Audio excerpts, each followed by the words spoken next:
Assalamualaikum warahmatullahi wabarakatuh. Semoga kabar kalian hari ini sehat, tak kurang suatu apapun, tetap semangat dalam ibadah dan dalam belajar. Walau kita masih dalam pembelajaran jarak jauh, semoga tidak mengurangi semangat kalian untuk menambah ilmu. Baik anak-anak, kita sudah sampai di tema 3 subtema 2.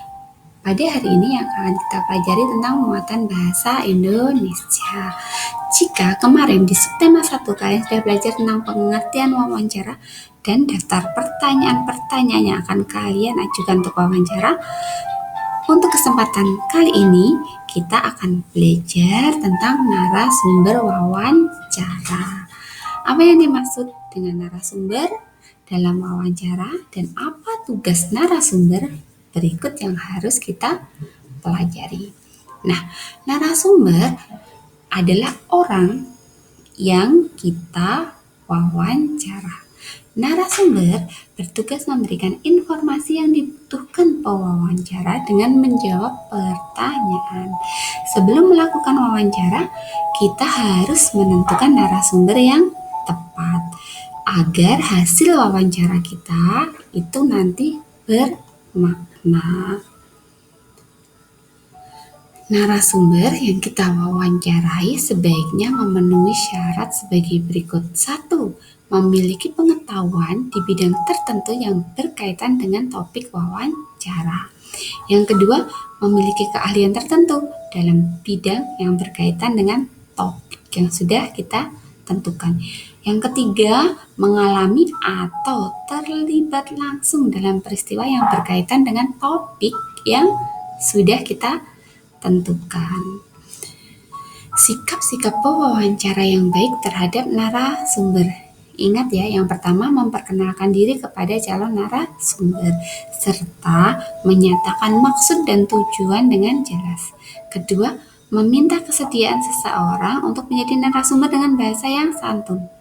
Ketiga, menepati janji wawancara dengan narasumber pada waktu dan tempat yang telah disepakati. Yang keempat, melayani narasumber dengan baik, misalnya memberi makan atau minum pada saat wawancara berlangsung. Yang kelima, berbicara menggunakan bahasa yang santun dan interaktif saat wawancara. Yang keenam, mengajukan pertanyaan dengan jelas, serta mengulangi pertanyaan jika narasumber kurang paham. Yang ketujuh, tidak menyela atau memotong penjelasan narasumber saat menjawab pertanyaan. Kedelapan, yang harus kalian ingat, mengucapkan terima kasih setelah melakukan wawancara. Daftar pertanyaan wawancara.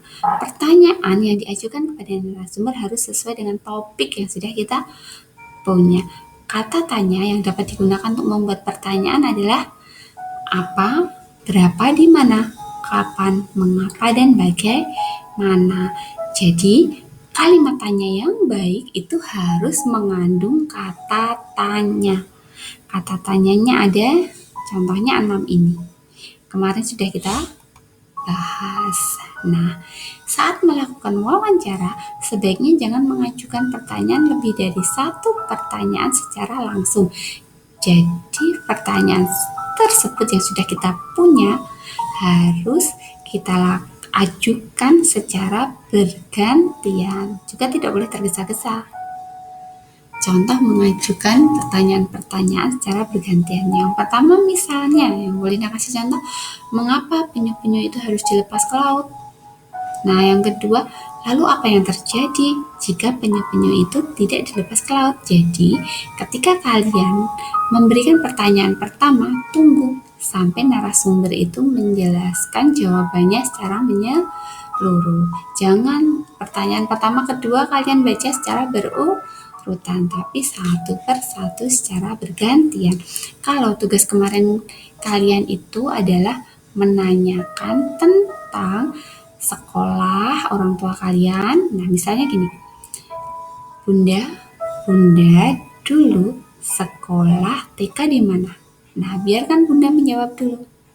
Nah, setelah itu kalian bisa tanya lagi. Setelah tahu jawaban Bunda, kalian bisa bertanya yang kedua. Misalnya, Bunda dulu waktu di TK berapa tahun? Nah, biarkan menjawab dulu. Nah, seperti itu ya. Jadi, tidak boleh pertanyaan pertama dan kedua dibaca secara bersamaan. Jadi, narasumber itu menjawab pertanyaan, satu pertanyaan dijawab dulu, baru nanti ke pertanyaan yang kedua. Nah, pengelompokan pertanyaan wawancara sebaiknya dikelompokkan dari pertanyaan umum hingga pertanyaan khusus. Misalnya, di TK Bunda berapa tahun? Kayak gitu. Kan pertanyaannya umum. Kalian boleh tanya, Bunda TK-nya di mana? Kan akan nyebut ke nama suatu tempat. Berarti itu pertanyaan khusus jawabannya nanti, ya kan? Terus juga misalnya, permainan apa yang Bunda dulu sukai waktu di TK? Nah, kan itu udah lebih khusus lagi. Bisa lebih khusus lagi, Bunda masih ingat nggak teman TK Bunda yang paling dekat? Nah, itu lebih khusus lagi. Nah, pengelompokan pertanyaan wawancara bertujuan agar narasumber mudah diarahkan untuk memberikan penjelasan secara rinci. Jadi kalau kalian sudah bertanya tentang masa TK-nya, nah setelah TK biasanya apa? SD kan? Nah kalian bertanya lagi, Bunda dulu SD di mana? Bunda masih ingat nggak teman paling akrab saat SD? Nah, jadi TK dulu diselesaikan, terus masa SD-nya. Hal-hal lain yang perlu diperhatikan saat mengajukan pertanyaan wawancara adalah menggunakan bahasa yang santun. Kesantunan bahasa dapat ditunjukkan dengan cara tidak menyinggung lawan bicara kita.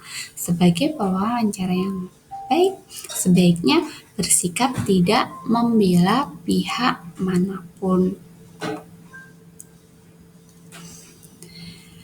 Laporan wawancara kita mengajukan berbagai pertanyaan untuk menggali informasi penting dari narasumber saat wawancara.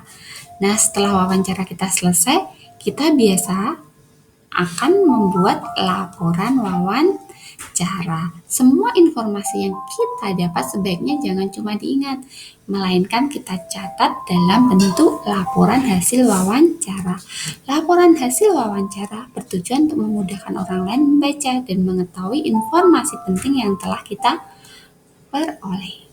Nah, itu anak-anak yang bisa Belina berikan hari ini. Terima kasih, semoga kalian tetap semangat. Mohon maaf apabila ada salah yang dan kurangnya dari Ibu Guru. Lalu berpikir positif, bersyukur atas apa yang sudah Allah berikan dalam hidup kita.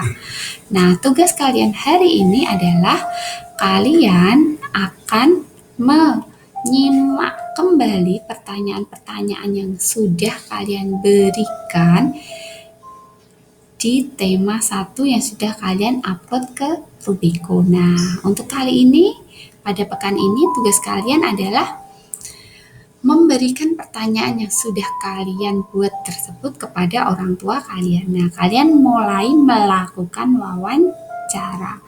Nah, tugas hari ini silahkan kalian wawancara dengan orang tua kalian. Setelah itu, rekaman wawancara itu kalian dokumentasikan, boleh dalam bentuk MP3, boleh dalam bentuk video atau MP4.